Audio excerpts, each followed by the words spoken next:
Hello everyone, welcome back to the channel. This is Ishita and I am here today to discuss in front of you one of the most hyped concepts, minimalism. Lately we all have been coming around the term so a lot that I thought why not take up this topic and discuss it in our channel so that our viewers also come to know what the hype is all about.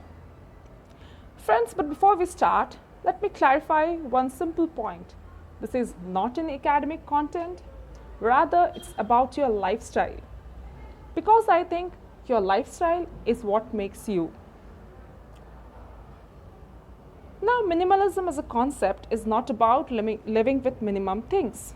It's about finding out the excess that tends to occupy your mind all the time. It's a matter of choice, choosing the things that adds value to your life and discarding the others which does not, is the mantra behind minimalism. Yes, it's as easy as it sounds. It's nothing but choosing what adds value to your life and what doesn't.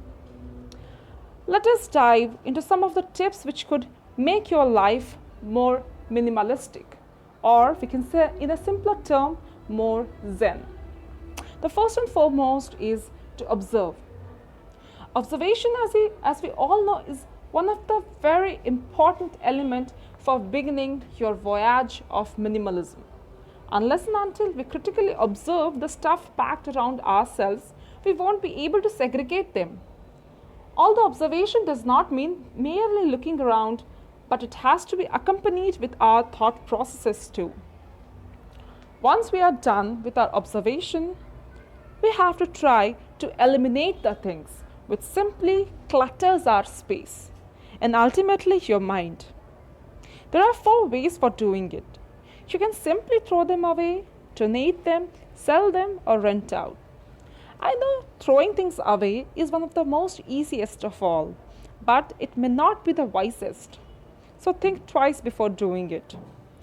Again, I would like to repeat that it's all your personal decision. The only thing you need is to be responsible enough and think about some other great ways to eliminate. You downsize your requirements if you can. Because it's often seen that we tend to purchase different items that serves almost similar purposes. For example, we may already possess a hairstyler that serves our purpose pretty well, but still we tend to purchase a brand new hair straightener. These are often called impulse purchases. We must try to avoid them and we must be more responsible and strategic towards those purchases. Probably setting up a goal is the best thing we can do in this direction.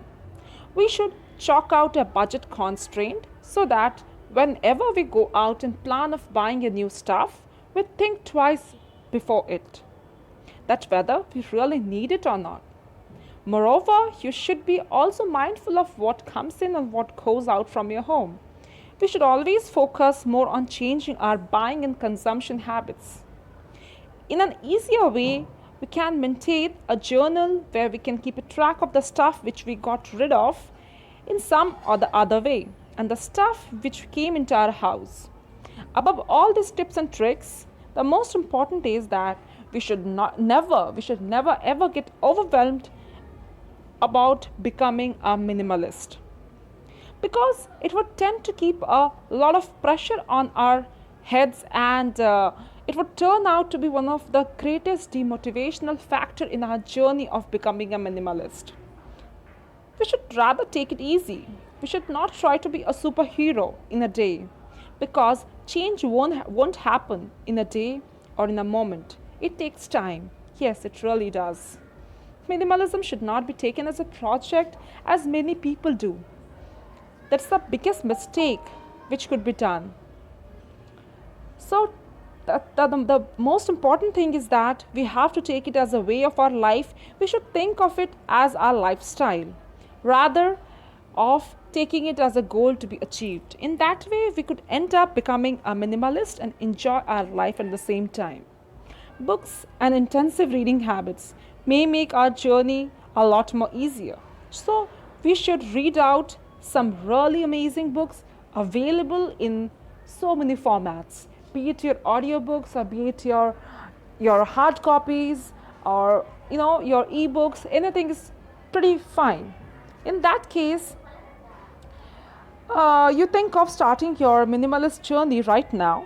Here is a 7-day challenge you can take up and find out the extent to which you can do this. I hope you find this video really helpful, because the more minimalistic you are, the more chances are there that your mind will be more peaceful and clutter free. So if you like this video, please like, share and subscribe to my channel for more such videos. Thank you.